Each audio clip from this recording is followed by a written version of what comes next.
It's the day. Mark is having an interview today.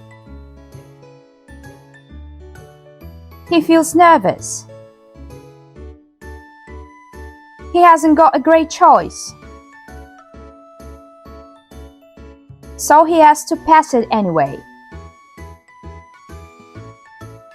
Mark arrives on time. He has put his best shirt on. He looks handsome. Besides, he has got all the papers ready. He wants to do his best.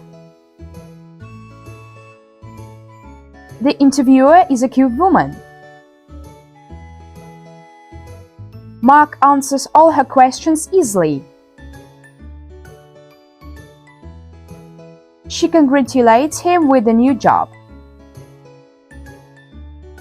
Mark feels out the world now.